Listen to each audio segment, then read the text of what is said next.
First I gain profit, beginners luck.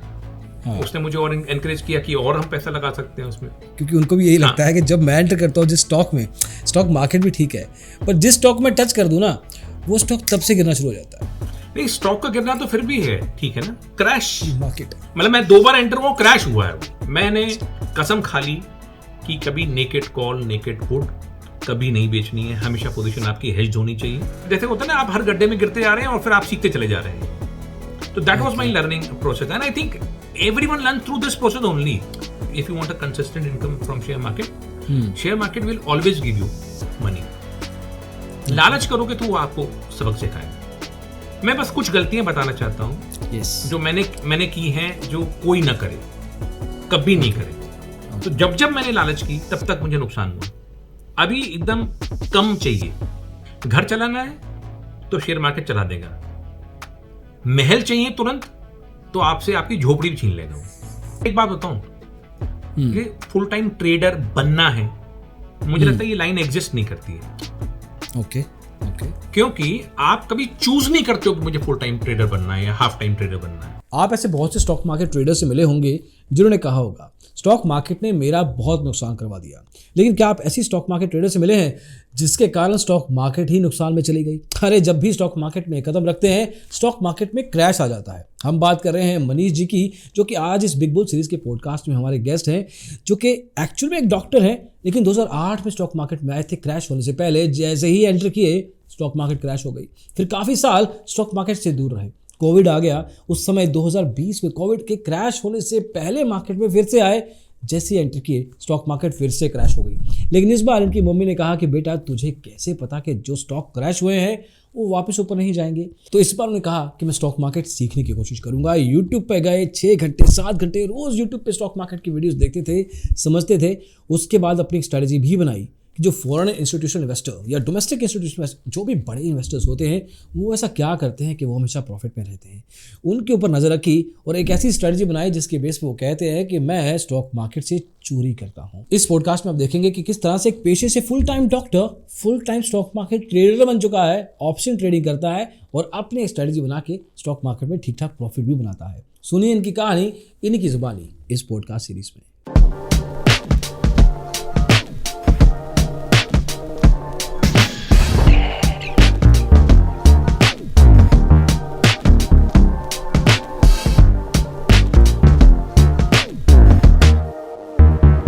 Okay, Manish जी है, लखनऊ से आप।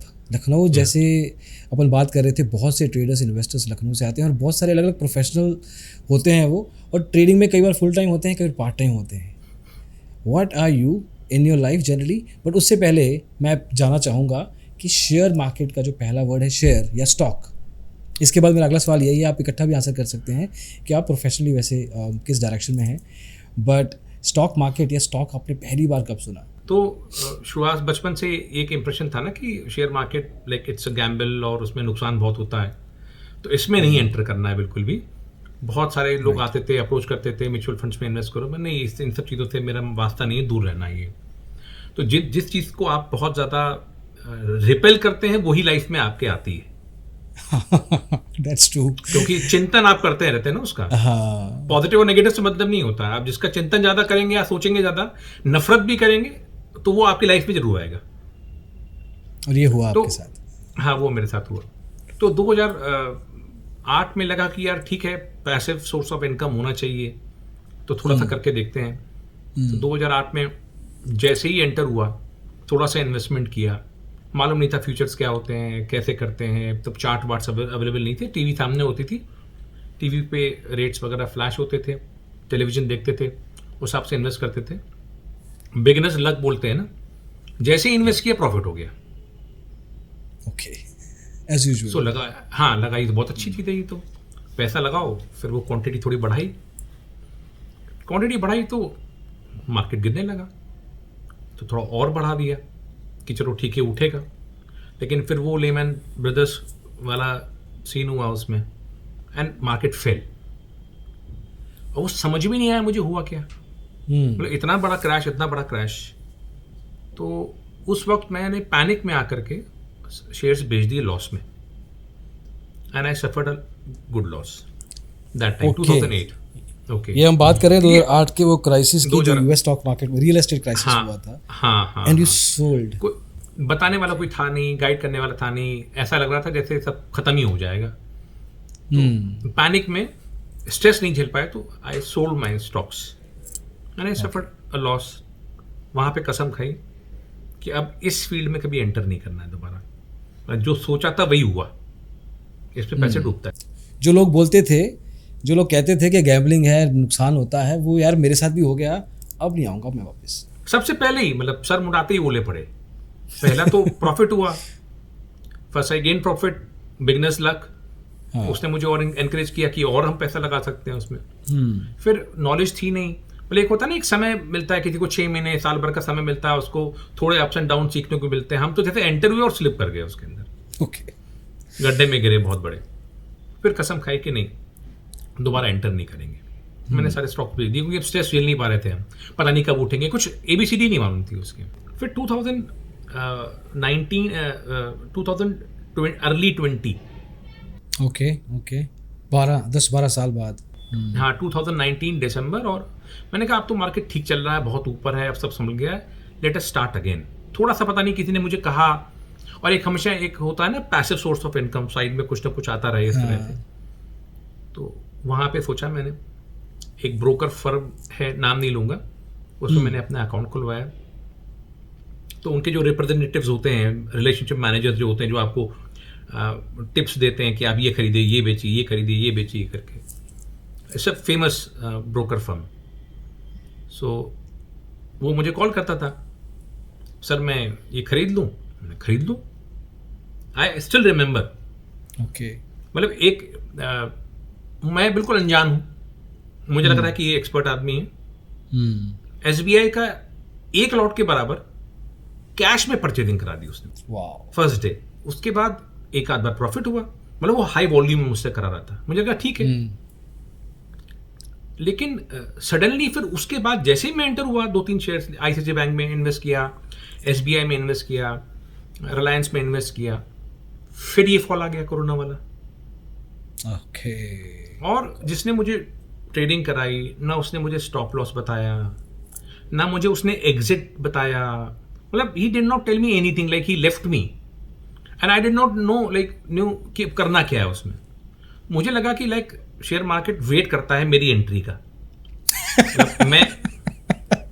मतलब मैं सोचता हूँ कि मतलब मैं एंट्री करता हूँ और वो क्रैश आता है। मैंने कहा मतलब मेरी एंट्री जब भी होगी मार्केट क्रैश करेगा। मनीष जी, पता है क्या है, जब भी स्टॉक मार्केट में ट्रेड एंटर मारता है ना, वैसे बिगिनर कोई भी, 10 में से 80 लोग आपकी बात से बिल्कुल एग्री करेंगे, क्योंकि उनको भी यही लगता है कि जब मैं एंटर करता हूँ जिस स्टॉक में, स्टॉक मार्केट भी ठीक है, पर जिस स्टॉक में टच कर दूँ ना, वो स्टॉक तब से गिरना शुरू हो जाता है। नहीं, स्टॉक का गिरना तो फिर भी है, ठीक है ना, क्रैश मार्केट, मतलब मैं 2 बार एंटर हुआ, क्रैश हुआ है वो। मैंने कहा, और क्रैश भी किसी का 5% लॉस हो जाए, 10% हो, रिकवरी है, मतलब शेयर्स 50%, 60%, 70% गिर जाए। SBI कितने पे लिया, 140 से 150 तक पहुंच गया था वो जाकर के। ICICI बैंक 250-300 तक पहुंच गया था, कितना शार्प फॉल आया उसके अंदर, ये तो गजब हो गया। मेरी मम्मी ने पिछली बार बोला था, मेरी my mother, she is very intelligent, तुमने शेयर्स बेचे क्यों? ओह वाओ, तुमको क्या इतनी कॉमन सेंस नहीं है कि कभी ना कभी मार्केट उठेगा?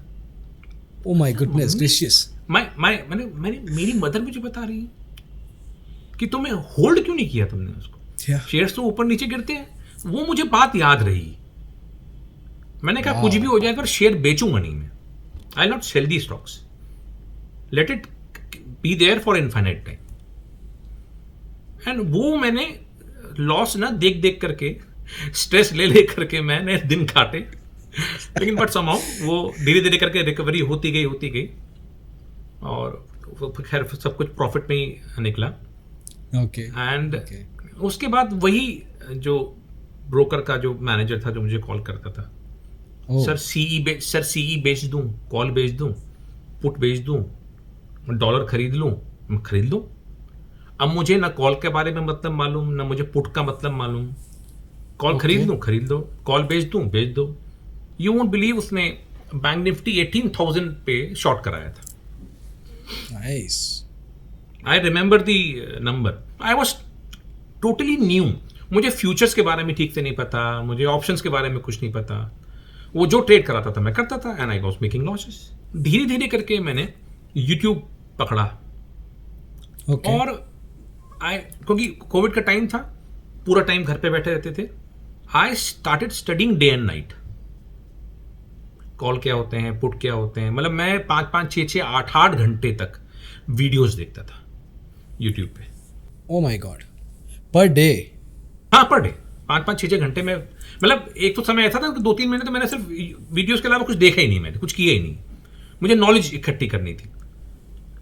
वाह. तो टाइम था और कुछ काम ही नहीं था, तो ठीक है, इंटरेस्ट बहुत आ रहा था मुझे उसमें. मैथमेटिक्स थी, मतलब I was loving it.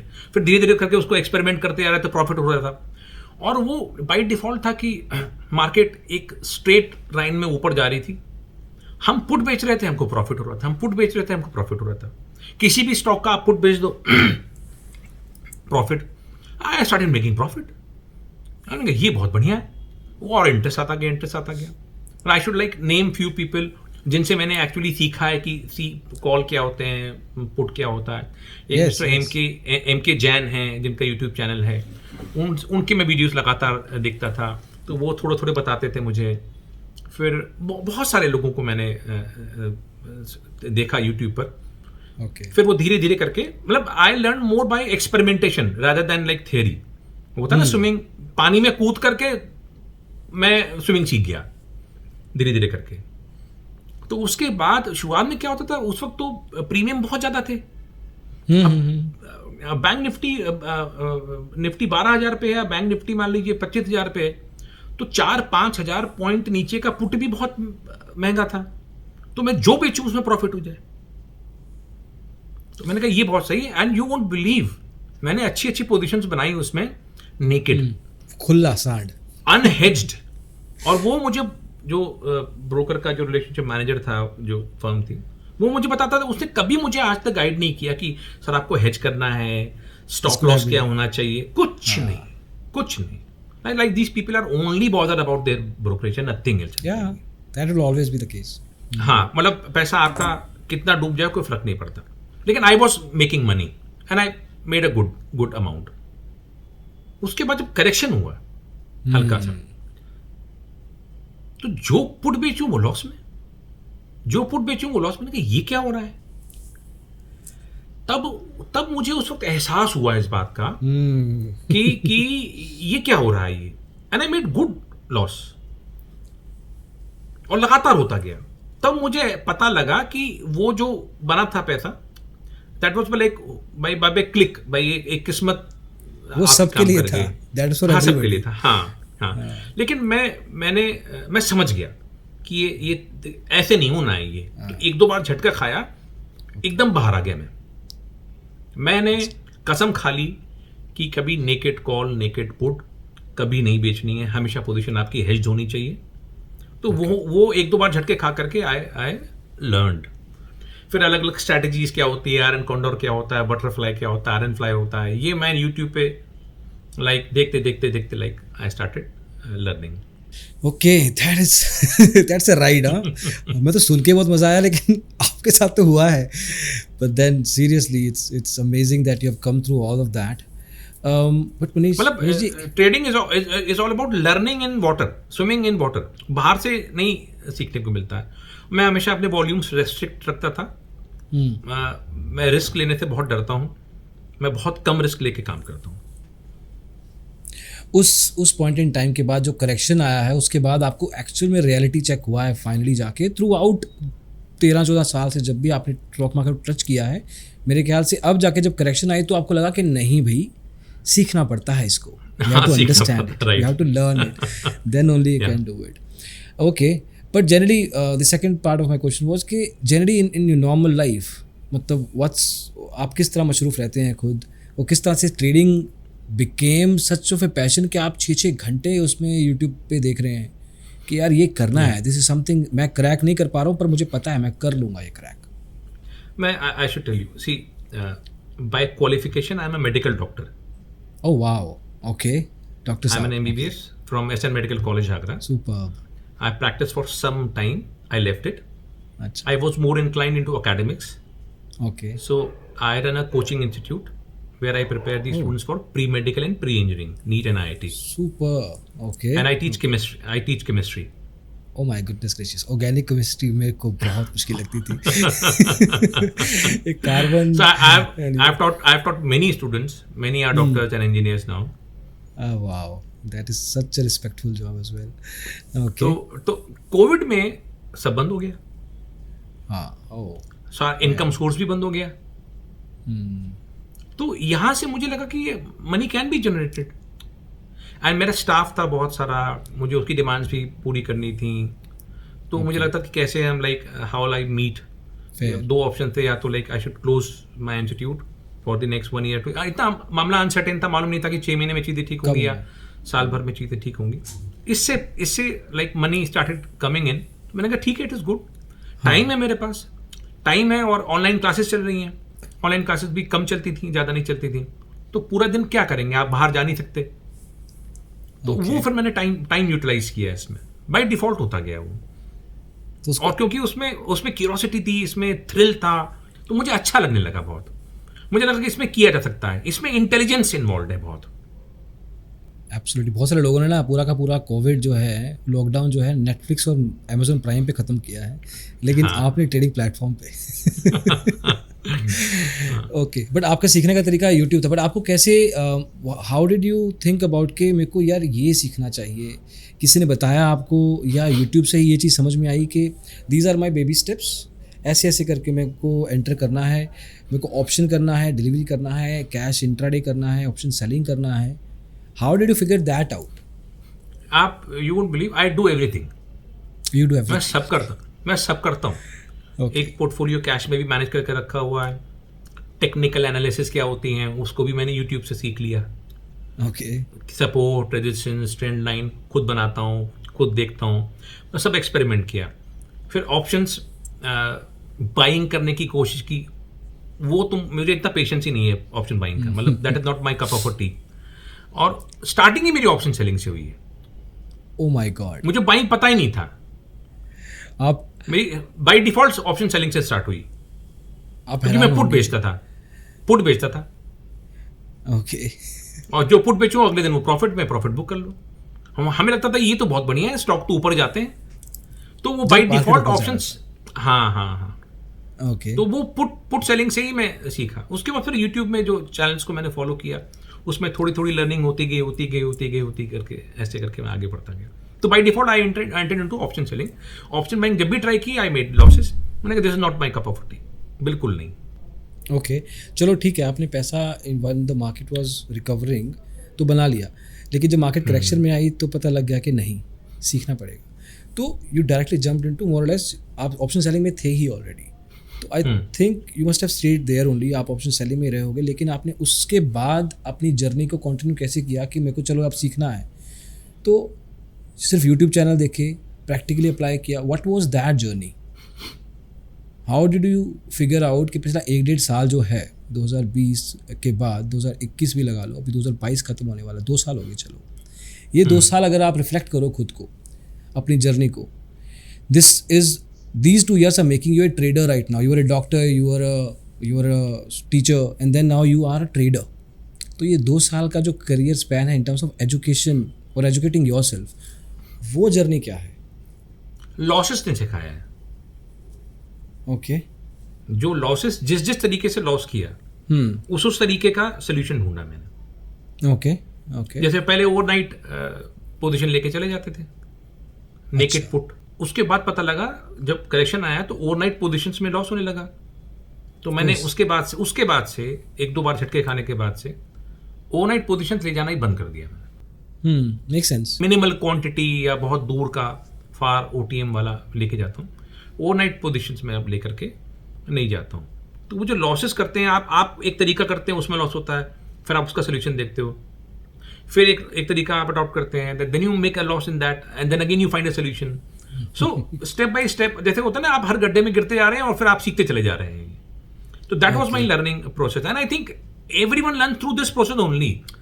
Share market में there is no theory is different. मतलब जब तक आप पानी में एंटर करके जब तक आपका पानी नाक में और कान में नहीं जाएगा तब तक आपको स्विमिंग नहीं आने वाली है. That is true. आप But अभी भी fortunately, I was lucky that I did not make big losses. I made losses which were like recoverable and they were fine. मतलब इतने ठीक है. ओके. बट अपने जो पोजीशन साइजिंग होगा आपका, जो आई एज्यूम के पहले छोटे लेवल पे करते होंगे, धीरे धीरे बढ़ाया होगा शायद, या एक पॉइंट इन टाइम पे कह दिया होगा कि इतना ही रखना है एक पॉइंट इन टाइम पे या एक ट्रेड के ऊपर. उस चीज़ को कैसे कंट्रोल करते हो आज भी, और इन टर्म्स ऑफ इवॉल्विंग अगर जर्नी देखें तो? मैंने एक रूल बनाया है, ज़्यादा लालच नहीं करनी है. ओके. मैंने एक चीज़ सीखी है कि if you want to like if you want a consistent income from share market will always give you money. लालच करोगे तो वो आपको सबक सिखाएगा. तो मुझे हमेशा मालूम था कि आई नीड 12 to 18% रिटर्न. मुझे इससे ज़्यादा चाहिए ही नहीं. मैंने वो तरीके ढूंढे कि मुझे कमी चाहिए, पीस ऑफ माइंड चाहिए, स्ट्रेस नहीं चाहिए. हाँ, मार्केट अपने आप हमको ज़्यादा दे दे तो ठीक है. तो मैंने अपना एक टारगेट सेट किया 12 से 18% and I am happy with it कि चलो ठीक है, आपको रिटर्न अच्छा मिल रहा है, ठीक है. तो मैंने वो करके ही सारी चीज़ें स्ट्रेटजी, और फिर चलते कुछ ऐसी चीज़ें मुझे पता लगती गई कि हाँ, इतना तो आप आसानी से like you can make. That is fair. Generally लोग ट्रेडिंग जब करते हैं तो जर्नल बनाते हैं अपनी, कि अपनी गलतियां लिखते रहें ताकि मैं सीखता रहूं. लाइक यू आर सेइंग कि मैं अपने एक्सपीरियंस से ही सीखा हूं जो सीखा हूं, या थोड़ा थ्योरेटिकल लेवल पे या प्रैक्टिकल लेवल पे यूट्यूब से सीख गया. तो क्या did you make a journal for yourself कि if you can reflect yourself later तो हेल्प करेगा, या ऐसा कुछ नहीं किया?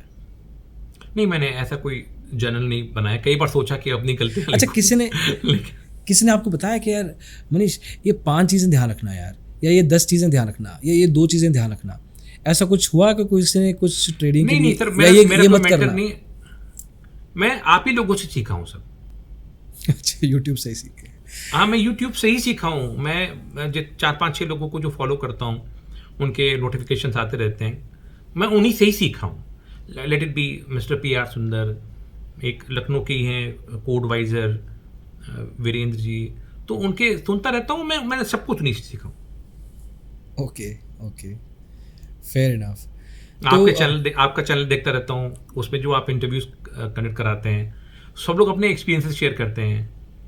एक रिकॉर्डिंग स्पेस है जिसमें पॉडकास्ट होता है, वो मितेश पटेल का, मतलब जितने भी वेबिनार्स वगैरह सब यूट्यूब पे आते हैं, मैं देखता रहता हूँ. मैं उन्हीं से लर्न करता रहता हूँ. मतलब आप एक जीता जाता एग्जाम्पल हैं जो बता रहा है कि यार you don't need to go anywhere. I mean no, the teachers come to you. I mean depending on how do you choose a teacher. मैं बस कुछ गलतियां बताना चाहता हूँ. Yes. जो मैंने की हैं, जो कोई ना करे, कभी नहीं करे. ओके. पहला तो बताया कि कभी भी नेकेड पोजीशंस नहीं लेके जानी है ओवरनाइट. ये तो कोई भी समझ जाएगा बहुत आसानी से. थोड़ा और इसको एक्सप्लेन कर दो, 1-2 एग्जांपल दे दो ताकि यूज़र और रिलेट कर सके इस चीज़ से, कि अगर आपने किया है तो आपके साथ कुछ. अब मैं आपको बता रहा हूँ, औरो फार्मा की मैंने एक पुट बेची थी. वो इंडी मनी हो गई. अच्छा, इंडी मनी हो 4-5% गिर गया. कितना गिरेगा? उसने गिरने की हद पूरी कर दी. अल्टीमेटली लॉस हुआ मुझे उसमें. एंटर किस 2-3 बार मुझे. पुट क्यों चूज किया था आपने? व्हाई डिड यू, मतलब आपने पुट क्यों चूज किया था? मतलब आपके वो माइंडसेट क्या था कि मेरे को? माइंडसेट ये था कि शेयर मार्केट ऊपर ही जा रहा है तो ऊपर ही जाएगा ना. अच्छा, ओके. शेयर मार्केट भाई एक फॉल हो गया, सारे ऊपर जाएंगे, ये ऊपर. और जो पुट बेच रहे हैं उसमें प्रॉफिट हो रहा है, जो पुट बेच रहे हैं उसमें प्रॉफिट हो रहा है. तो एक होता है ना, आपकी साइकोलॉजी बन जाती है, पुट बेचो प्राइस कमाओ.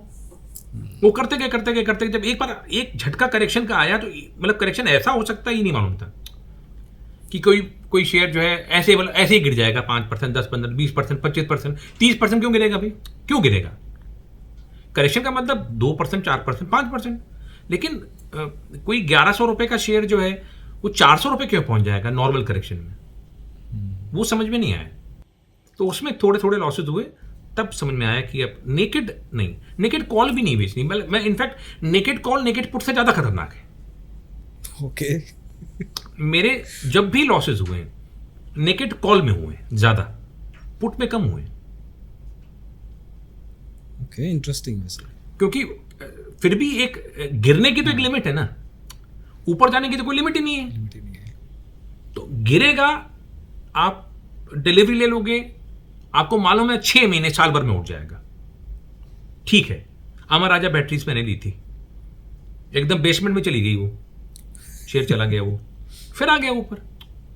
लेकिन आप कॉल अगर बेच के चले जा रहे हो और आपके पास शेयर्स नहीं है, तो आप किसका दरवाजा खटखटाओगे, कहां से दोगे शेयर्स उसको? 10-10% का मूवमेंट आ जाता है। सो कॉल में मुझे हमेशा ज्यादा परेशान किया है as compare to put. Got it. और गलतियां क्या? हाँ, और एक बहुत इंपॉर्टेंट गलती, I follow many Telegram channels.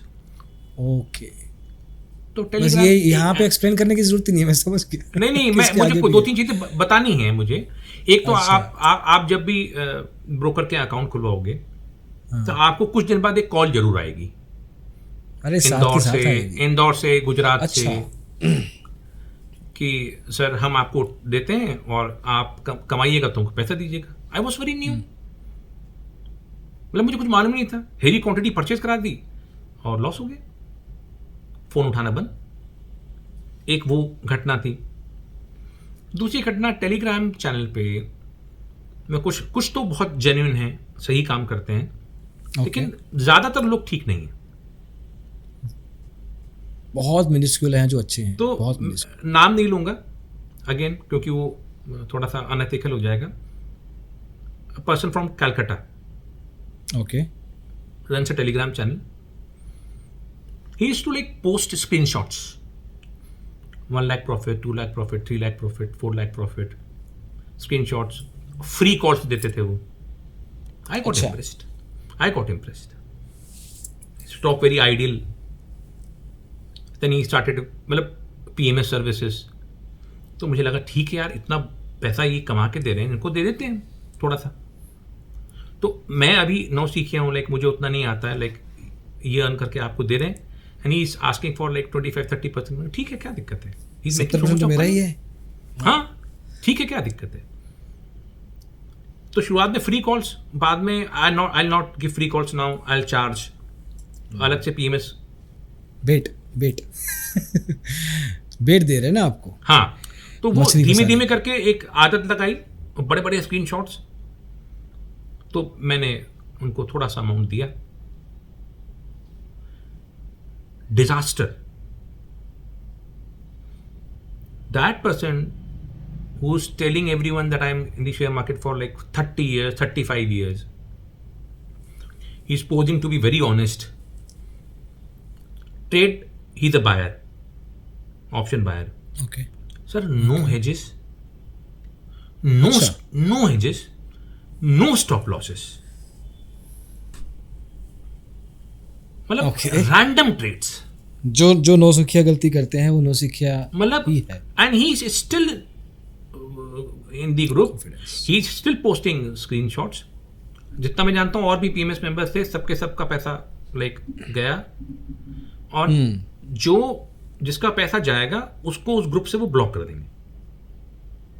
अच्छा, तो आप आप कहोगे किसको, बताओगे क्या, किसको बताओगे आप? The moment you start talking against him, he'll block in the group, he'll remove you from the group, and he is still there and people are still joining him. लेकिन लॉसेस कितने हैं कोई कह ही नहीं पा रहा है। तो इस तरह का बहुत गलत काम हो रहा है। किसी को भी ये चीज समझनी है कि आपका पैसा की कदर आप ही जानते हो। दूसरा व्यक्ति उसको आपका पैसा समझ के ट्रीट करेगा, अपना पैसा समझ के ट्रीट नहीं करेगा कभी। ऑब्वियसली मनीष जी, बट मैं एक बात पूछना चाहूँगा यहाँ पे आपसे, to understand the minds of the trader as well, कि यार आपको लगता है कि इसमें गलती उस ट्रेडर की भी है जो ऐसे ग्रुप्स को पालता परोसता है कि यार आ जाओ मेरे को 70% दे दो, 30% तुम ले जाओ।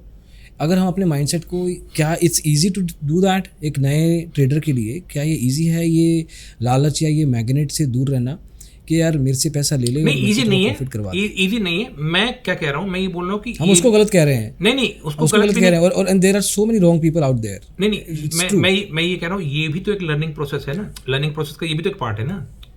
हम इसको आउट ऑफ सिलेबस क्यों मान रहे हैं हम? ये भी तो ये होगा, आप कह रहे हो? ये होगा, ये भी तो सिलेबस का पार्ट है। ये कौन सिखाएगा मुझे? जो न्यूबीज हैं वो कैसे सीखेंगे ये कि खुद ही करना है? टोल नाका वाले हैं, उस रास्ते के टोल नाका वाले हैं ये। जी। तो आप लाइक स्टॉक मार्केट को पैसा दो लॉस के फॉर्म में, या इस तरह के लोगों को लॉस दो, ये भी एक लर्निंग है ना ये, और जिंदगी भर की लर्निंग होती है। दो आई did not make huge losses, again I give him a small amount, but he lost it. अभी मतलब ज्यादा नेगेटिव बोलना ठीक नहीं है, बट वेरी बैड। और बहुत लोगों के पैसे ऐसे खराब हो जाते हैं, hard earn money, people really cheat. मतलब इतना इररिस्पॉन्सिबली आप किसी के पैसे को ट्रीट करते हो, आप एक समाज में एक नेगेटिविटी फैला रहे हो, लोगों का ट्रस्ट खत्म होता है इस तरीके से। तो लोगों को लाइक बहुत कॉशियस होना चाहिए इस तरह के टेलीग्राम ग्रुप से। एक चीज समझनी चाहिए, कोई भी काम करना है तो खुद करना है। दूसरे की दी हुई टिप्स पे, कॉल्स पे आप कभी भी पैसा नहीं कमा पाएंगे, कभी नहीं। खुद की एनालिसिस। मैं आपको इतना एग्जांपल दे सकता हूँ कि we get so many calls कि जहाँ पे लोग कहते हैं कि मैंने पापा की दुकान गिरवी रख दी, and I am not even kidding, I no exaggerations, और मेरे को इन लोगों ने नुकसान करवा दिया, मैं कंप्लेंट कैसे करूँ? मैंने ये कर दिया, मैं कंप्लेंट कैसे करूँ? मैंने डब्बा ट्रेडिंग कर दी, मैं नुकसान हो गया, मैं क्या करूँ? So when people get into these things, and पता नहीं इतना कुछ स्टेक पे रखने का उनका दिल कैसे कर जाता है कि घर के मम्मी के जेवर या मम्मी या एजुकेशन के पैसे, क्योंकि जो नया इंसान एंटर कर रहा है ना, उसको इजी मनी लगता है। उसका इंप्रेशन है कि it is easy money. I am telling you, this is the most difficult way to earn money. Trading के through earning is the most difficult, it's not easy. और लोग सोचते हैं कि भाई जल्दी से जैकपॉट लग जाए मेरा, and people want like money very fast. तो जब मैंने लालच की तब तक मुझे नुकसान हुआ। अभी एकदम कम चाहिए। अगर कम चाहिए तो आपको लॉस करने के लिए बहुत मेहनत करनी पड़ेगी। उल्टा बोल रहा हूं मैं। मतलब आप लॉस करो, इसके लिए आपको बहुत मेहनत करनी पड़ेगी अगर कम चाहिए तो। This is what I have learned. आप ट्रेडर तो अच्छे होंगे ही, लेकिन आपकी thought process as a person, as a human being काफ़ी इंटरेस्टिंग है। मतलब you have a wide variety of saying the same thing in a very different way, and that probably helps. बहुत सारे लोगों को इस तरह से बात समझ में आएगी, क्योंकि पता है क्या है, नॉर्मल तरीके से बता के लोग थक गए, सुन के थक गए, उनको समझ में नहीं आ रहा है। लेकिन इस तरह से सुनेंगे ना वही वाली बात को कि यार तुम कम लालच कर लो, तो बहुत मेहनत करनी पड़ेगी अपना नुकसान करवाने के लिए। बिल्कुल। Share market will give you money by default if you want less. Okay, चलो घर चलाना है तो शेयर मार्केट चला देगा। महल चाहिए तुरंत तो आपसे आपकी झोपड़ी भी छीन लेगा। मेरा थंबनेल सोच के मेरे दिमाग में ना जैसे बोल रहा हूँ ना, थंबनेल के बहुत सारे आइडियाज आ रहे हैं, लेकिन आप टिकने नहीं देते हो यार। ये वाला रखो, ये वाला रखो, 6 थंबनेल चले गए दिमाग से। ओके, कोई बात नहीं। I hope we get more of these. Okay, ठीक है, this is amazing thought process. मुझे बताओ मनीष जी कि ये वहाँ से करेक्शन से लेके आपने कहा कि मैं लालच नहीं करूँगा, लेकिन एकदम से नहीं आया होगा यार ये थॉट प्रोसेस। यहाँ इतना उस पॉइंट से लेके इस पॉइंट तक पहुँचने में आपने अपनी साइकोलॉजी को, अपने लालच को, अपने रिस्क टेकिंग एबिलिटी को, अपने कैपिटल को, अपने एक्सपेक्टेशन फ्रॉम द मार्केट को, बहुत सारी 5-6 चीज़ें और भी होती हैं, उन सब को कैसे कंट्रोल किया। It's a process, it's not a decision. ये फैसला नहीं है, एक प्रोसेस है जो आपने invariably over a period of time organically खुद में देखी होगी। तो मैं बता रहा हूँ ना कि जैसे आप जब when you make loss in a trade, that is not a loss of money, that is more a loss of confidence. मतलब पैसे का नुकसान, पता नहीं क्या चीज खल जाती है अंदर, न जाने क्या अंदर डिस्टर्ब हो जाता है, मतलब साइकोलॉजी हर्ट हो जाती है आपकी। मैं आज तक ये समझ नहीं पाया हूं कि थोड़ा पैसा, मैं अमाउंट की बात कर रहा हूं, मतलब अ 500 रुपीज लॉस डिस्टर्ब्स मी इक्वली। ओके मतलब वो पता नहीं क्यों अंदर परेशानी होती कि ऐसा क्यों हुआ, कॉन्फिडेंस आपका हिला देता है आपको। तो लॉस ना हो उसके तरीके ढूंढने हैं आपको, उसके लिए क्वांटिटी कम रखनी बहुत जरूरी है। दैट इज सबसे हाँ, क्वांटिटी कम। जब तक आपको एक या दो लॉट पे, जैसे मैं हमेशा एग्जाम्पल, जब स्टूडेंट को पढ़ाता था तो मैं हमेशा एग्जाम्पल देता था कि विराट कोहली जब खेलते होंगे क्रिकेट, तो आपको क्या लगता है कि वो हर बॉल को आती हुई देखते होंगे कि अब ये इधर जाएगी, अब चाहे इधर जा रही तो मैं बैट ऐसे मारूंगा? क्या इतना टाइम मिलता है? Do you think? मतलब एक विकेट से दूसरे विकेट तक आने में it not even takes 1 second. No much less. आप कैसे डिसाइड कर लोगे बॉल कहां गिर रही, कहां मारोगे? तो मैं हमेशा बोलता हूं कि बॉल फेंकने के 100 तरीके हैं मान लीजिए, तो विराट कोहली ने या किसी भी अच्छे बैट्समैन ने हर तरीके की बॉल को हजार बार प्रैक्टिस किया है। मतलब ये बॉल यहां आती है तो उसके रिफ्लेक्स में आ गया कि ये बॉल ऐसे आएगी, ऐसे मारूंगा, ऐसे आएगी। उस वक्त सेरिब्रम यानी हमारा ब्रेन नहीं काम करता है, हमारी स्पाइनल कॉर्ड काम करती है, रिफ्लेक्स काम करता है। मतलब हम सोचते नहीं हैं। अब जैसे अगर आप कोई व्यक्ति खड़ा है और उसको आप ऐसे कर दीजिए हाथ से, तो तुरंत आंख झपकता है ना, वो सोचते थोड़ी हो आप। सो आप एक चीज को प्रैक्टिस करते जाओ एक लॉट से, उसको इतनी बार प्रैक्टिस करो कि आप फिर उसके बाद अपनी क्वांटिटी बढ़ाओ। तो आपको पता लग जाएगा कि इसके बाद ये होगा, इसके बाद ये होगा, ये चार्ट ऐसे होगा, ये चार्ट ऐसे होगा। Like it is a game of practice and people want to like do it very early. ये प्रोसेस जल्दी वाला है ही नहीं। टाइम देना पड़ेगा, टाइम देना, समय लगाना पड़ेगा। हाँ, लगातार क्रैश कोर्स लगाना पड़ेगा। इसका क्रैश कोर्स नहीं है। There is no crash course. Luck हो सकती है, क्रैश कोर्स नहीं है। ओके अच्छा, तो एक अगर किसी को आज की तारीख में एक फुल टाइम ट्रेडर बनना है तो ये माइंडसेट तो ले लेगा, बट जनरली वो इस चीज़ को कैसे लेके चले कि यार मेरे को कितना टाइम लगना चाहिए, क्या मेरा एक्सपेक्टेशन होना चाहिए? अगर मेरे को फुल टाइम ट्रेडर बनना है, तो अगर मैंने सोच लिया है कि मुझे बनना है, वर्सेस समबडी जिसके लिए साइड इनकम है, इन दो बंदों का। मैं एक बात बताऊं, कि फुल टाइम ट्रेडर बनना है, मुझे लगता है ये लाइन एग्जिस्ट नहीं करती है। ओके क्योंकि आप कभी चूज नहीं करते हो कि मुझे फुल टाइम ट्रेडर बनना है या हाफ टाइम ट्रेडर बनना है। आपका इंटरेस्ट अपने आप उस रास्ते पर ले जाएगा आपको। अगर आपको किक नहीं आती किसी चीज से, तो आप वो काम फुल टाइम कर ही नहीं सकते ना, फिर आप लॉस करोगे। कोई भी चीज हो, कोई बिजनेस ही क्यों ना हो, अगर आपको उसमें किक नहीं आती है या आपको मजा नहीं आता है, तो आप पूरा टाइम उसको कर ही नहीं सकते। और ये दिमाग से कभी डिसीजन नहीं आता है, इसका आंसर नहीं आता कि फुल टाइम ट्रेडर बनना है। ये ऑटोमेटिकली होगा, ये अंदर से ही होगा कि आप कितने घंटे आपको देने हैं, 2 घंटे, 3 घंटे, 4 घंटे, 5 घंटे, कितने देने हैं आपको। तो ये मतलब लोग हो जाते हैं। कोई भी फुल टाइम ट्रेडर ने डिसाइड करके नहीं आया है कि मैं अब आज से मैं फुल टाइम ट्रेडर हो गया हूं, ऐसे नहीं होता। और अगर डिसाइड करेगा भी ना, तो आई गेस वो अपने आप पे प्रेशर ही डालेगा जबरदस्ती कि अब तो मैं बनना है, अब मेरे पास और ऑप्शन नहीं है, तो मैं it is a natural phenomena. It happens very gradually, very slowly, and कब हो जाएगा आपको मालूम नहीं चलेगा।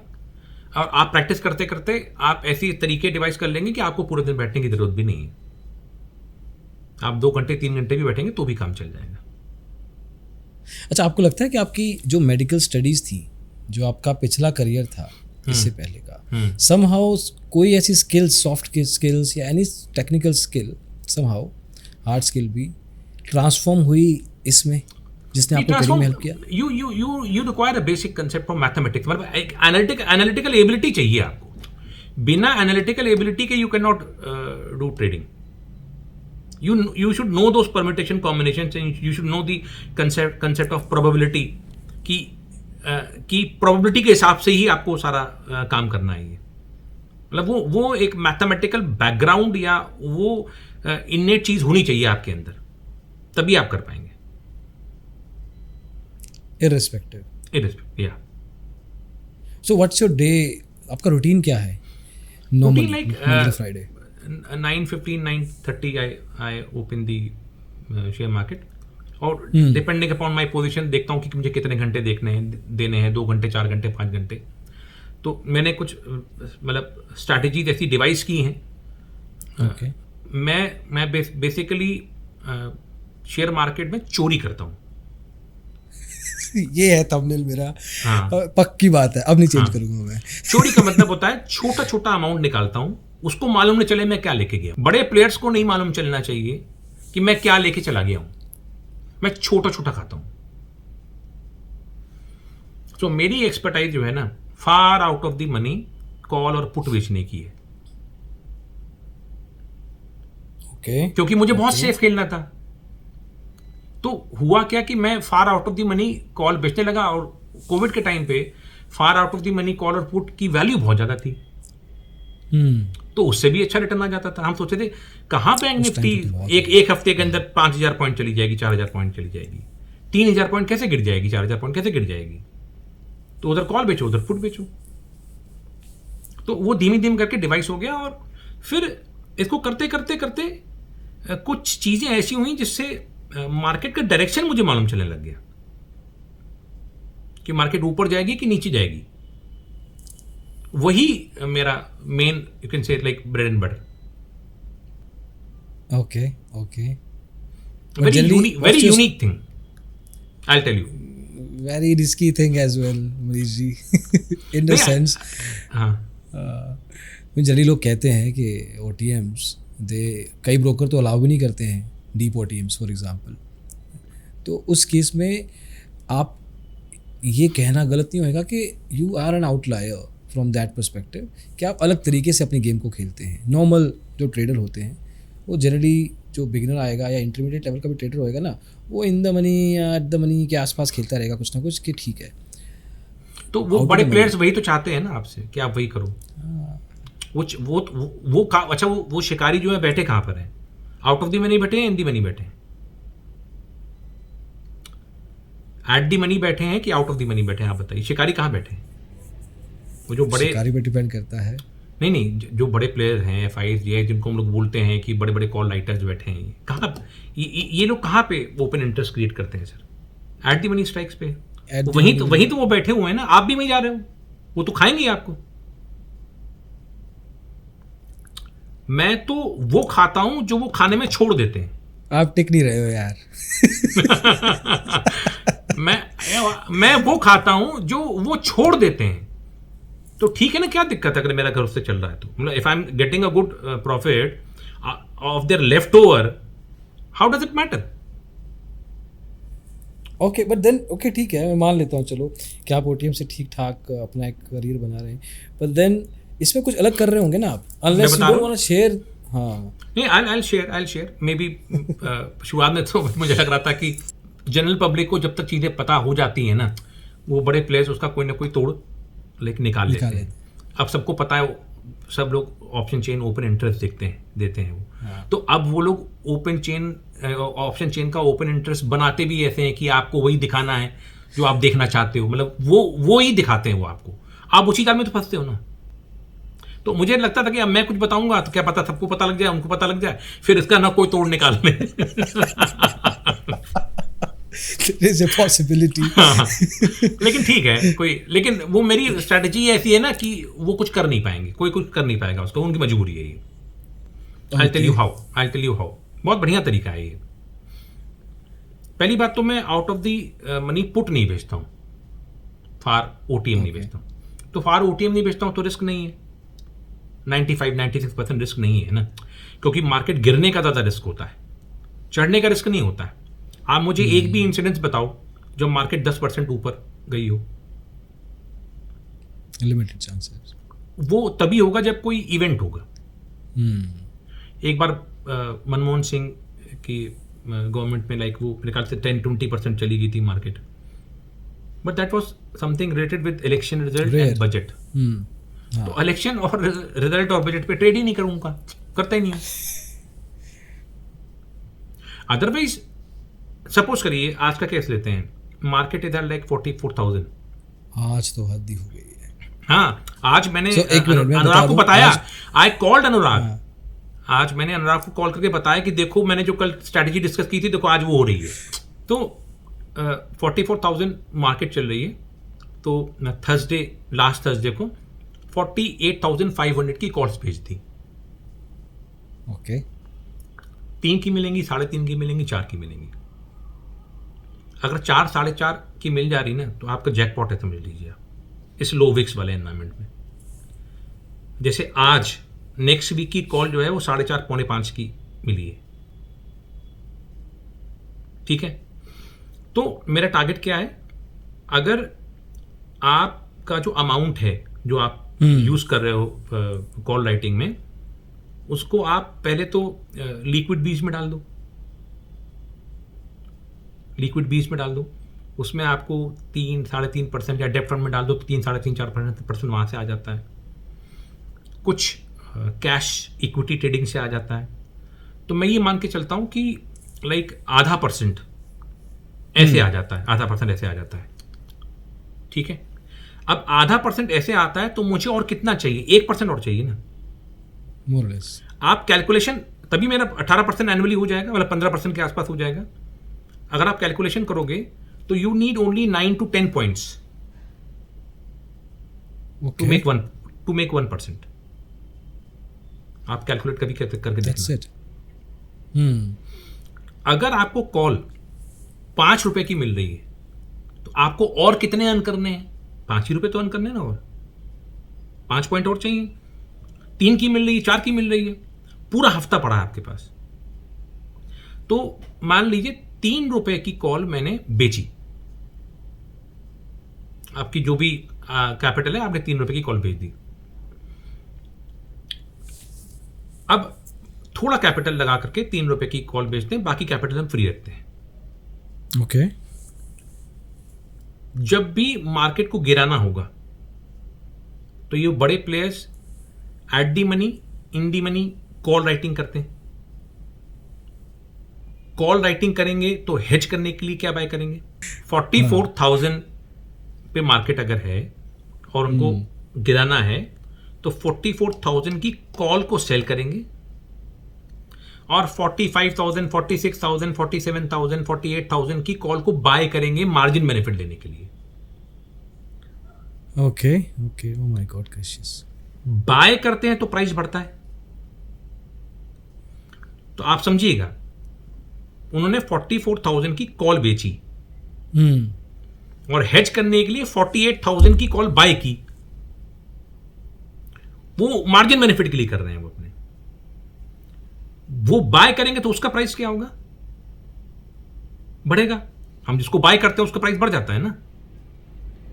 वो 3 रुपए की कॉल कितने की हो जाएगी, और वॉल्यूम पे करेंगे, हाँ 4 रुपए की हो जाएगी, 4.5 की होगी। मैं यही इंतजार में रहता हूं। शिकारी हो आप भी। हाँ, वो जैसे ही 4, 4.5 की तुरंत बेचता हूं,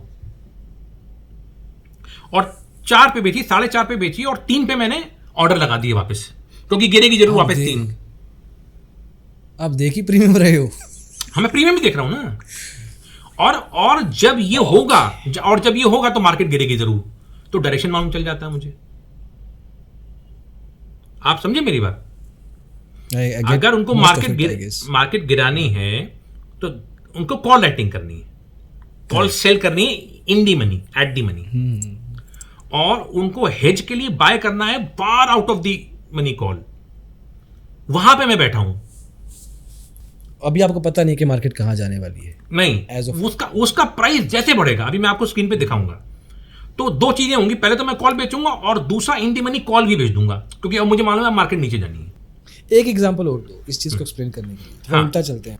मैं अगर आप कहें तो मैं स्क्रीन पे like I can screen share कर दो। I can tell you. मान लीजिए निफ्टी जो है अभी, let us say it is at, bank Nifty is at 44,000, 44,000 पे बैंक निफ्टी मान लीजिए काम कर रही है, और मैं 49,000 की कॉल बेच रहा हूँ। Nifty is at 44,000 let us suppose, and 49,000 की कॉल बेच रहा हूँ। तो मैं पहले आपको बताता हूँ कि 49,000 की कॉल बेचने में मुझे कैपिटल कितना लगेगा, राइट। तो let us sell let us say 900 quantity of bank Nifty 49,000 call. आप देख रहे हैं मार्जिन रिक्वायरमेंट कितना है, देखिए आप करीब करीब 25 लाख के आसपास है, ठीक है, 25 lakhs। नाउ आप ये कैलकुलेशन कर सकते हैं कि 25 lakhs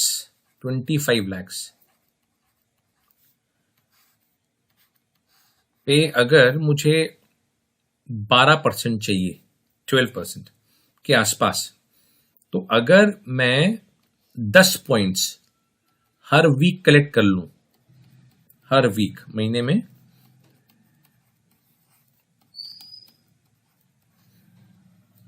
40 पॉइंट्स हो जाएंगे। तो अगर मैं अपने कैपिटल पे, इन्वेस्टेड कैपिटल पे 40 पॉइंट्स के आसपास महीने में अगर मैं कलेक्ट कर लेता हूं, यानी 10 पॉइंट्स पर वीक, तो अप्रोक्सीमेटली 10 to 12% रिटर्न एनुअली आ जाएगा। 10 to 12% एनुअली आ जाएगा, ठीक है। तो मान लीजिए मैं 25 लाख रुपए का इन्वेस्टमेंट करता हूं, तो 25 लाख रुपीस के इन्वेस्टमेंट में पहले आप जो है लिक्विड बीज बाय कर लीजिए, बीज बाय कर लीजिए, कोई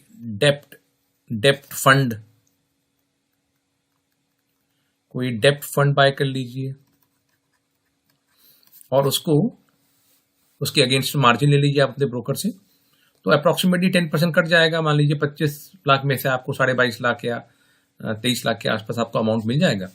और इस लिक्विड बीज और डेप्ट फंड से या फिर जो आप शेयर्स में इन्वेस्ट करते हैं उससे मैं आसानी से, बहुत कम रीजनेबल वैल्यू ले रहा हूं, आप 3 से लेकर के 6% तो आप निकाल ही सकते हैं, इतना आसानी से मिल जाता है।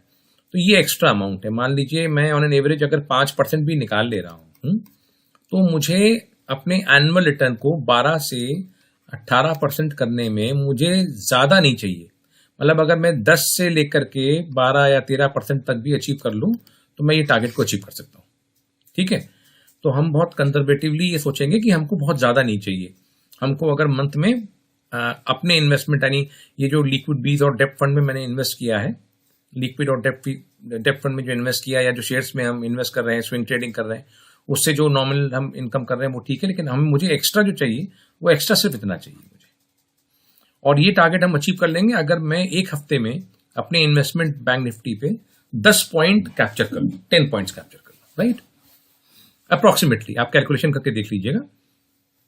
ओके, तो अभी आगे बढ़ते हैं। तो लेट अस सपोज निफ्टी जो है वो 44,000 पे चल रही है। अब हम क्या करेंगे, थर्सडे जो मार्केट क्लोज होने वाली है, मार्केट क्लोज होने से पहले 3:15, 3:15, 3:30 से पहले मैं दूर की कॉल सेल कर दूंगा। लेट अस से 49,000। अभी 49,000 की कॉल जनरली नॉर्मल कंडीशंस में कम से कम 3 रुपए की तो मिलती ही मिलती है। और जब विक्स हाई होता है तो आपको ये 3 रुपए की कॉल 4 की भी मिल सकती है, 5 की भी मिल सकती है, और कभी कभी तो मैंने इतनी दूर की कॉल 6 रुपए में भी ट्रेड होते हुए देखी है, 6 रुपीज। जनरली आपको 3 से 4 के बीच में ये कॉल आपको मिल जाएगी। अब क्या होता है, जो बड़े प्लेयर्स होते हैं वो हमेशा जो कॉल राइटिंग करते हैं वो एट दी मनी करते हैं, यानी 44,000 पे, 44,100 पे, 44,100 पे करेंगे, फिर 44,200 पे करेंगे, या 44,000 लेटेस्ट से 300 पे करेंगे, एंड सो ऑन करेंगे। तो यहां की कॉल सेल करते हैं। और अगर उनको पुट सेल करनी हुई तो लेटेस्ट से 43,900, 43,800 या 43,700 या 43,000 के आसपास, 43,600, 500 के आसपास करते हैं, ठीक है। अब मैं यहां पर एक पुट लिख देता हूं, लेटेस्ट से यहां से 5-6 हजार, 37,000 की put. This is PE and this is CE, call और ये पुट। तो जब बड़े प्लेयर्स को मार्केट गिरानी है, यानी वो डाउनवर्ड ट्रेंड एक्सपेक्ट कर रहे हैं, तो वो इन दी मनी या एट दी मनी जाकर के कॉल राइटिंग करते हैं। अब कॉल राइटिंग जब करेंगे तो उसका जो अमाउंट लगता है कॉल राइटिंग का वो ज्यादा होता है, तो मार्जिन बेनिफिट के लिए वो बहुत दूर की कॉल, बहुत फार ओटीएम कॉल बाय कर लेते हैं। अब हमको ये मालूम है हम कोई भी चीज बाय करेंगे तो उसका रेट बढ़ जाएगा।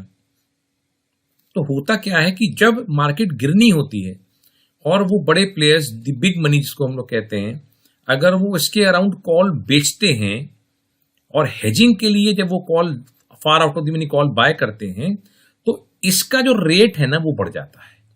3 से 4 हो जाएगा, 4 से 5 हो जाएगा, 5 से 6 हो जाएगा। तो अच्छा उल्टा क्या होता है, अगर मान लीजिए उनको मार्केट को बढ़ाना है तो वो एट दी मनी की पुट को राइट करेंगे, सेल करेंगे, और मार्जिन बेनिफिट के लिए वो 37,000, 36,000, 38,000 की जो पुट है वो बाय कर लेंगे। और जो बाय करेंगे तो इसका रेट अगर मान लीजिए 3 चल रहा है तो वो 4 हो जाएगा, 4 चल रहा है तो 5 हो जाएगा, 5 चल रहा है तो वो 6 हो जाएगा। तो मैं क्या करता हूं, मैं जो ये फार out of the money call है या फार out of the money put है, मैं इसको सेल करता हूं। मुझे 2 फायदे होते हैं, मैं आपको बताता हूं कि एक तो इससे मैं कैसे 10 से लेकर 12% हम रिटर्न अचीव कर सकते हैं वो भी बताता हूं, और इसकी हेल्प से डायरेक्शन कैसे पता लगता है मैं वो भी बताता हूं आपको। तो पहली चीज तो ये कि अगर मान लीजिए आपको ये 3 या 4 रुपए की कॉल मिल रही है, हमने कॉल बेच दी थर्सडे को, मैं कभी भी पुट बेच के नहीं जाता हूं क्योंकि ओवरनाइट खतरा रहता है, डर रहता है, तो पुट कभी भी मैं ओवरनाइट सेल नहीं करता हूं। फार out of the money call हम सेल कर देते हैं, और हमेशा हमको मालूम है कि जब भी कोई न्यूज ओवरनाइट आएगी हमेशा वो नेगेटिव ही आती है। पॉजिटिव न्यूज कभी ऐसे नहीं आती कि मार्केट अगले दिन 10%, 20% खुल जाए। वो तभी कोई होता है जब इवेंट होता है, कोई बजट डे हो या फिर कोई इलेक्शन का रिजल्ट आने वाला हो, तब हम अपनी पोजीशन बनाते ही नहीं है, मतलब वो थोड़ा केयरफुल रहते हैं। अदरवाइज आप 5,000, 6,000, 8,000, 7,000 आगे की कॉल अगर आप बेच देंगे तो वो बहुत सेफ रहेगा। तो थर्सडे को हम मान लीजिए 49,000 की मैंने कॉल बेच दी, मान लीजिए वो 4 रुपए चल रही है या 3.5 रुपए चल रही है, तो जनरली 3 और 4 के बीच में वो मिली जाती है हमको। तो अगर मुझे 4 रुपए की कॉल मिल रही है तो मैंने आपको कहा कि मुझे 10 से लेकर 12 पॉइंट, 10 पॉइंट के आसपास कैप्चर करने हैं मुझे, तो 4 रुपए तो मेरे कैप्चर हो गए ना। तो 10 में से 4 गए तो बचे कितने, 6। तो जैसे ही एक्सपायरी पास आने लगती है, तो मंडे हो गया, ट्यूसडे हो गया, वेडनेसडे हो गया, तो मैं ये धीरे धीरे करके ये जो कॉल मैंने सेल की है 49,000 की, इसको मैं पास लाता जाऊंगा, मतलब 48,000 पे ले आऊंगा, फिर 47,000 पे ले आऊंगा, और वेडनेसडे को मैं ये कॉल जो है वो 1,500-2 हजार पॉइंट ऊपर जो है वो सेल कर देता हूं। तो जनरली क्या होता है कि भाई 4 पॉइंट तो मुझे यहां से मिल गए, फिर आप वेडनेसडे को गए तो फिर आपने 4 रुपए की कॉल फिर सेल कर दी, तो 4 + 4 8 पॉइंट ये हो गए। और एक्सपायरी के दिन, क्योंकि ये पुट तो फिर हमें 0 होनी ही होनी है, तो एक्सपायरी के दिन कोई भी 2 या 2.5 या 3 रुपए की पुट में सेल कर देता हूं, और मुझे उसमें मार्जिन बेनिफिट भी मिल जाता है, क्योंकि अगर आप कॉल भी सेल करेंगे, पुट भी सेल करेंगे तो आपका अमाउंट उतना नहीं लगेगा। तो 2 से लेके 3 पॉइंट जो है मैं यहां से कैप्चर कर लेता हूं। तो ऑन एन एवरेज 10 से लेके 11, कभी 12, कभी किस्मत अच्छी रही, विक्स बहुत ज्यादा आई है तो आप 15 पॉइंट तक भी आप एक हफ्ते में आसानी से निकाल लेते हैं। और दूसरा, इंट्राडे ट्रेडिंग कम क्वांटिटी लेकर के 3 लॉट, 4 लॉट, 5 लॉट, 6 लॉट से लेकर के मैं कुछ और फंड जो है वो जनरेट कर लेता हूं। तो इस तरह से 10 से लेकर के 12 पॉइंट मेरे वीक में हो जाते हैं, और अगर आप महीने में देखेंगे तो 40 से 50 पॉइंट, और थोड़ी बहुत ट्रेडिंग बीच में होती रहती है, इंट्राडे ट्रेडिंग होती है, तो वो पॉइंट बढ़ते चले जाते हैं मेरे। ये बिल्कुल सेफ स्ट्रैटेजी है मेरे हिसाब से।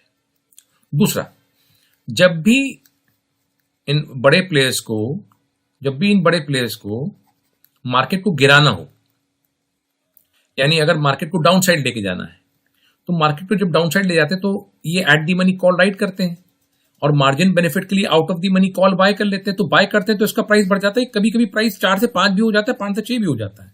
तो मैं इसको ऑब्जर्व करता रहता हूं, कि कॉल का प्राइस बढ़ रहा है क्या, out of the money, far out of the money call price बढ़ रहा है क्या, या अगर मार्केट को इनको ऊपर उठाना है तो ये एट दी मनी पुट जो है वो सेल करते रहते हैं और मार्जिन बेनिफिट के लिए फार आउट ऑफ दी मनी जो ये पुट जो है बाय करते हैं तो फिर इसका प्राइस बढ़ जाएगा।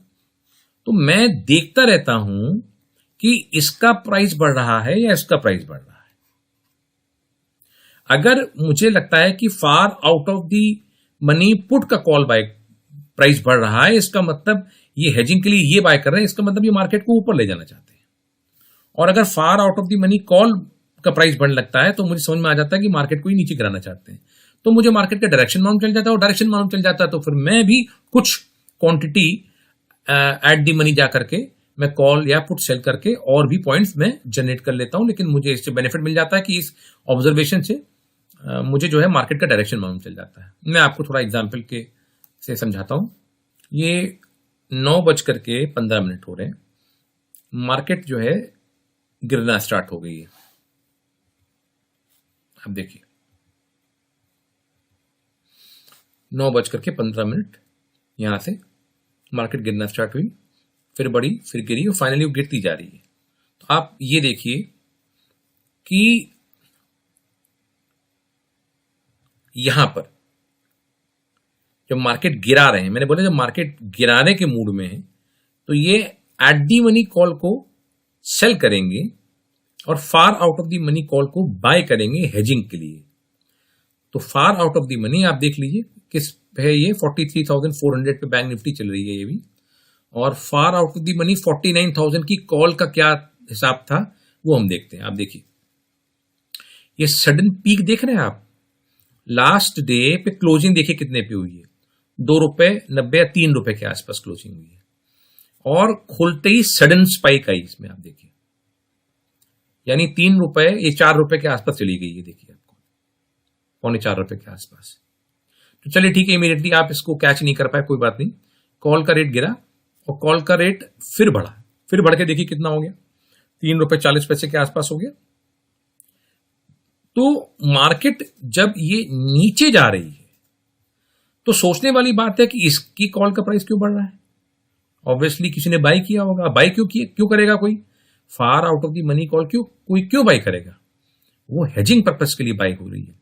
और फार आउट ऑफ द मनी अगर हेजिंग पर्पस के लिए बाय हो रही है, इसका मतलब वो eight the money call sell कर रहे हैं, मार्केट को नीचे जाना चाहिए। आप देख लीजिए टाइम, देख लीजिए कितने बजे है ये 9:50 पर ये कॉल का पीक आया है, बढ़ा है।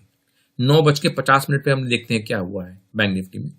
9:50 पे आप देखिए 9:50 पे ये मार्केट का गिरना शुरू हुआ है। ये इसके बाद देखिए फिर से एक पीक आया यहाँ पर 10:45 के आसपास। आप देखिए 10:45 पे क्या हुआ है, ये देखिए यहां से मार्केट गिरना शुरू हुई। देखिए यहां पर जब भी ये पीक मारेगा मार्केट नीचे गिरना चालू हो जाएगी। फिर देखिए यहां पे कब पीक मारा है इसने, यहां पर 3 बजे के आसपास ये जो कॉल है फिर से शूट होकर के 3:30 पे पहुंच गई है।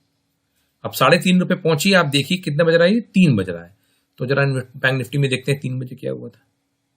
आप देखिए 3 बजे कितनी बड़ी रेड कैंडल बनी है। आप देखिए इतनी बड़ी रेड कैंडल आई है, इतना एग्रेसिव सेलिंग की है, और आप देखिए फार out of the money call peak कर गई है, बढ़कर रेट बढ़ गया है।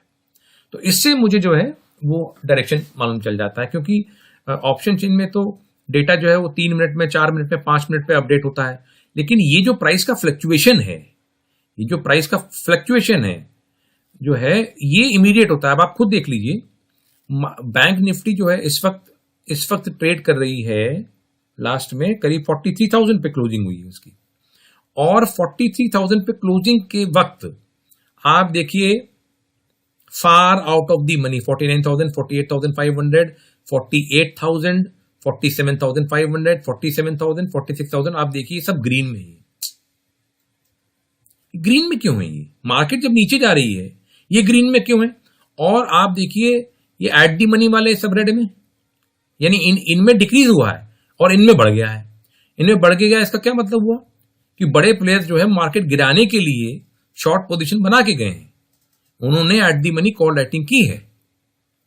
इसलिए इसका प्राइस जो है देखिए सब ग्रीन में है, जबकि ये कम होना चाहिए।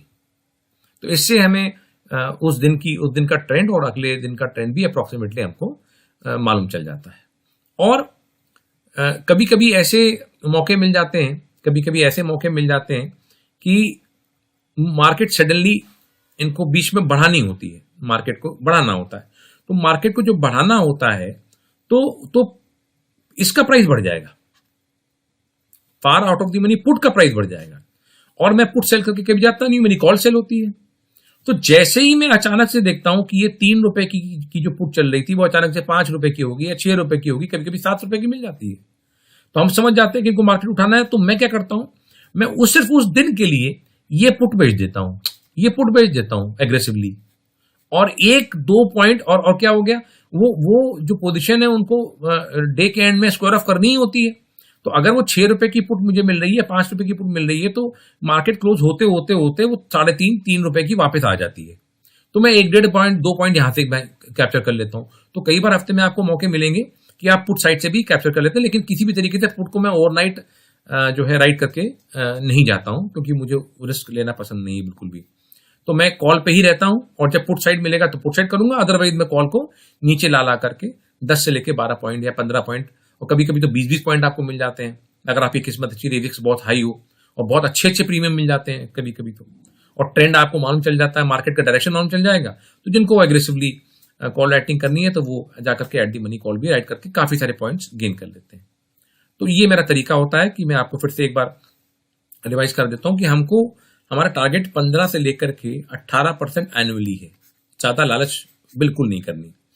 इसमें से 5 से लेके 6% आप लिक्विड बीज में इन्वेस्ट करिए, डेप्ट फंड में इन्वेस्ट करिए, उतने आपके रिटर्न। और आप जो शेयर्स में इन्वेस्ट कर रहे हैं, जो कि आप प्लेज कर लेते हैं मार्जिन के लिए, उसमें स्विंग ट्रेडिंग से मैं 5 से लेके 6% आसानी से साल में निकाल लेता हूं।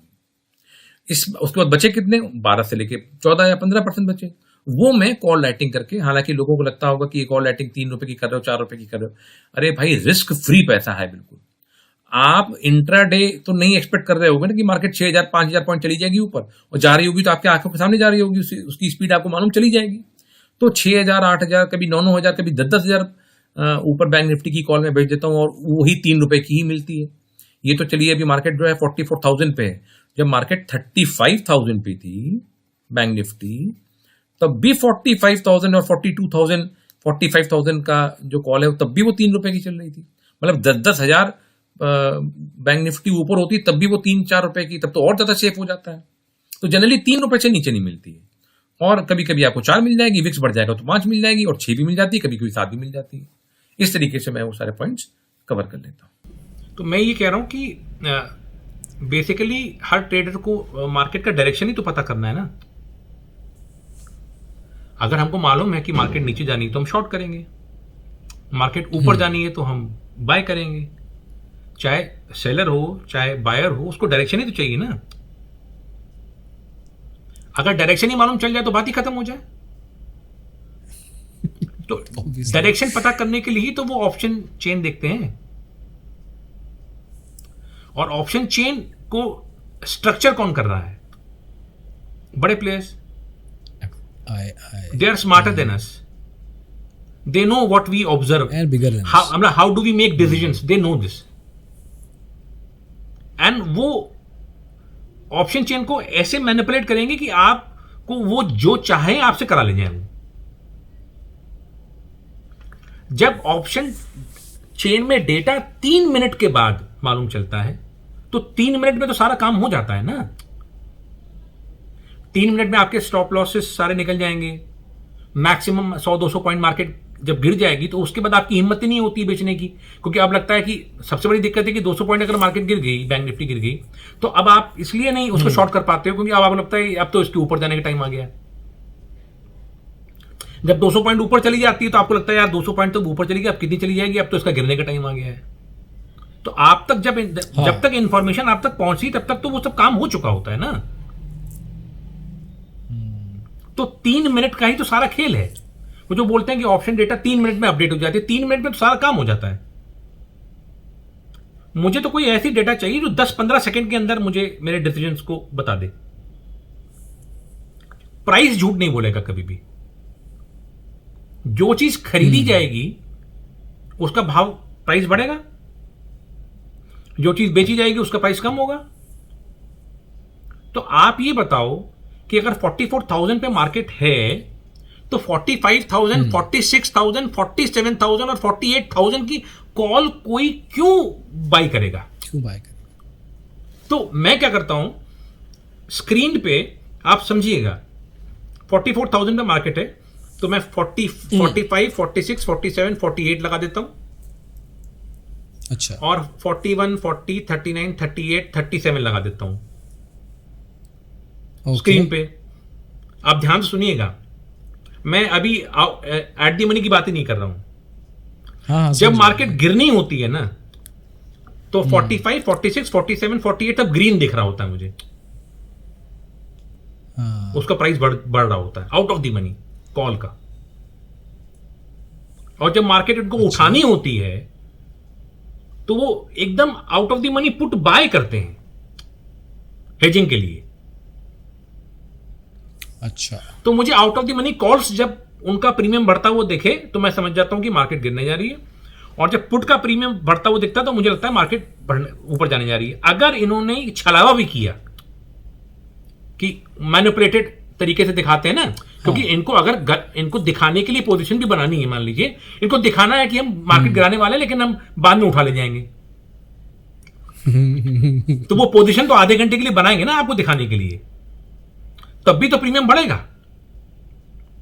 लेकिन वो प्रीमियम तुरंत चेंज हो जाता है, वो मुझे 15-20 सेकंड मालूम चल जाता है, बाकी लोगों को मालूम चलेगा 3-4 मिनट के बाद। जैसे कि आज हुआ। हाँ, आज हुआ। आज का जो प्रीमियम बढ़ा हुआ देखा मैंने बहुत रेयरली देखा है इतना प्रीमियम बढ़ा हुआ। मतलब थोड़ा बहुत नहीं बढ़ा, 2 रुपए की कॉल 150%। 150%। आप सोचिए ये तो छोटा अमाउंट है, 2 रुपए का 5 रुपए हो गया, इसलिए आपको कम लग रहा है। यही 200 रुपए का प्रीमियम 500 रुपए हो जाए तो हुआ तो उस परसेंटेज वाइज वही है ना। हाँ, हाँ, तो हम समझ गए कि आज तो इनको बहुत तेज गिरानी मार्केट। तो हमने क्या किया, हमने ये कॉल तो बेची तो चिल्लर के लिए, और हमने मार्केट को थोड़ा सा शॉर्ट भी कर दिया।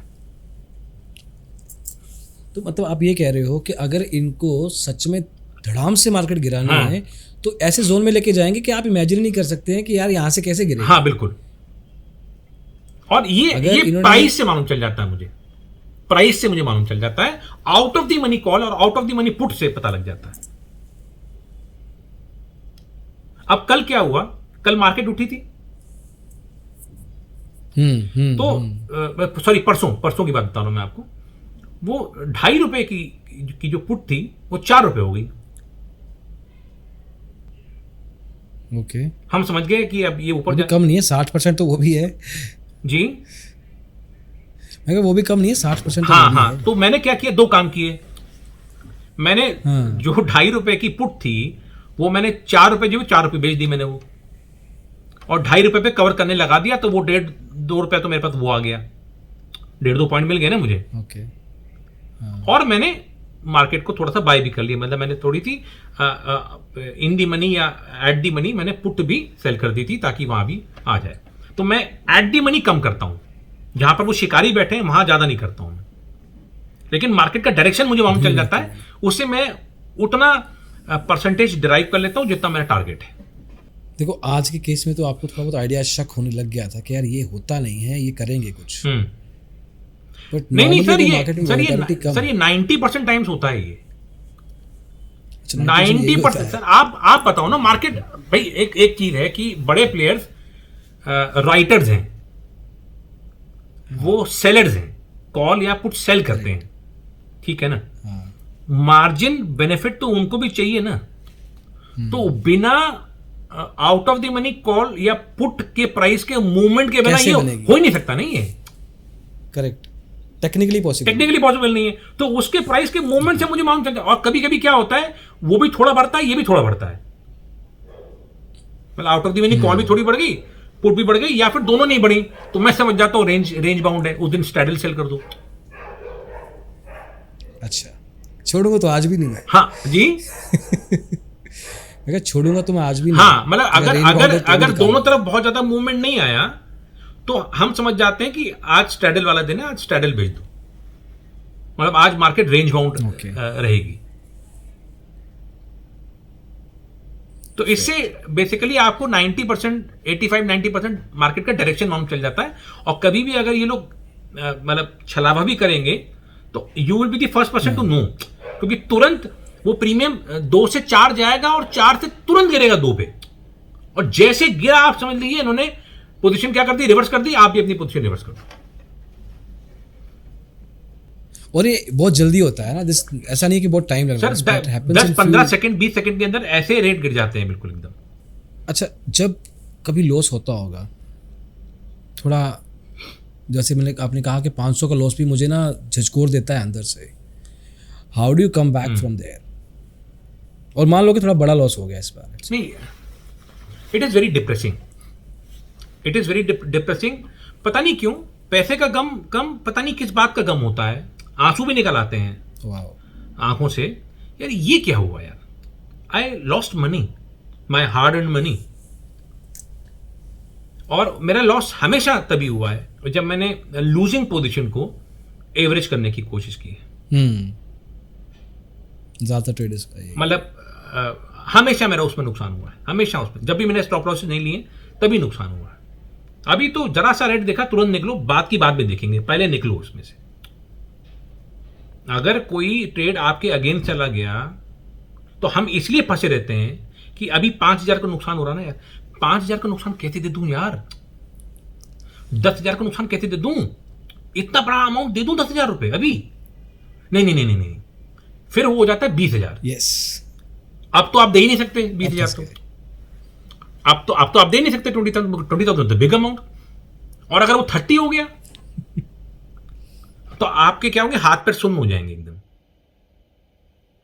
You will become a statue, आपको समझ में नहीं आएगा हो क्या रहा है ये। Then you will plead to the market, please नीचे आ जा, प्लीज नीचे आ जा, बट दैट इज रॉन्ग। वो कई बार हुआ ऐसा मेरे साथ।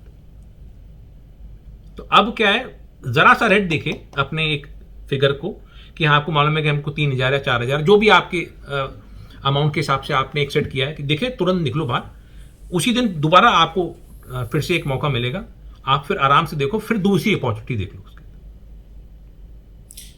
लॉस का एक्सेप्टेंस आ गया मतलब अब आ रहा है, अभी भी आ रहा है, अभी भी आ रहा है, अभी भी आ रहा है। और एक और स्ट्रेटजी मैं फॉलो करता हूं, गैप अप मुझे बड़े अच्छे लगते हैं। किसको नहीं लगते?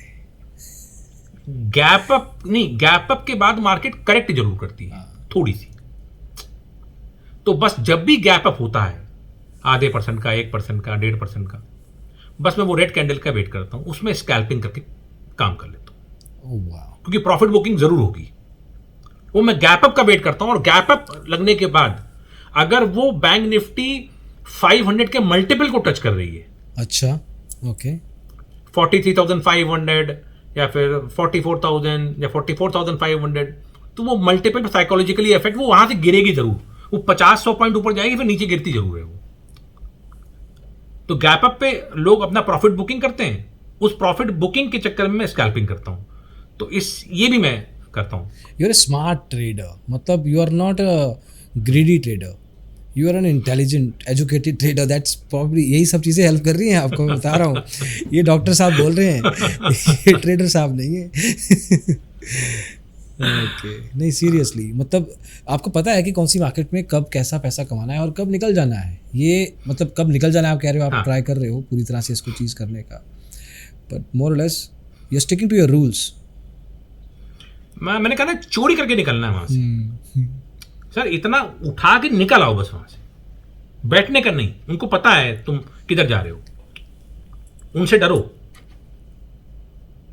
जो बड़े लोग बैठे हैं वो सब थोड़ी देर बैठोगे सब ले जाएंगे, या तो उठा के निकल आओ, या थोड़ा देख के निकल आओ, बट निकल आओ।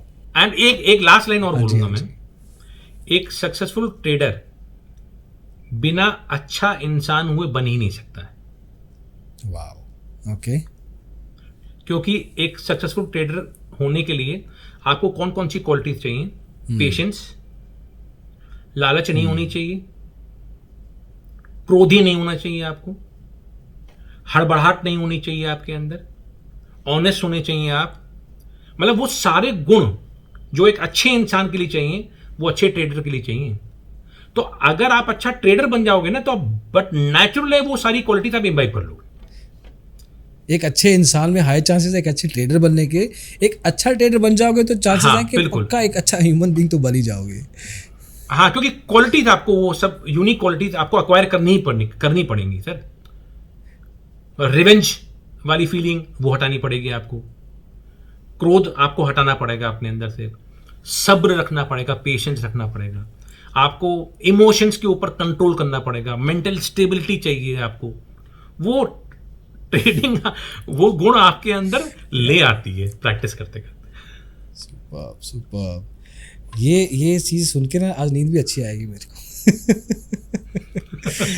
मेरा मन सीरियसली कर रहा है कि जल्दी से वीडियो एडिट करें। हम जनरली 3 से 4 हफ्ते लेते हैं, बट मैं चाहता हूँ कि एडिट जल्दी हो और जल्दी आए बाहर। Okay Manish ji, so much to learn from you and definitely मेरा अगेन आपको रिकमेंडेशन रहेगा, please come on social media. We need genuine souls like you on these platforms where एक सोसाइटी का, एक कम्युनिटी का भलाई होता है, उनका माइंडसेट चेंज होता है, जो एक ह्यूमन अच्छे इंसान बना दोगे आप माइंडसेट चेंज करके उनके। तो थैंक यू सो मच, आप अपने कीमती वक्त से आपने समय दिया।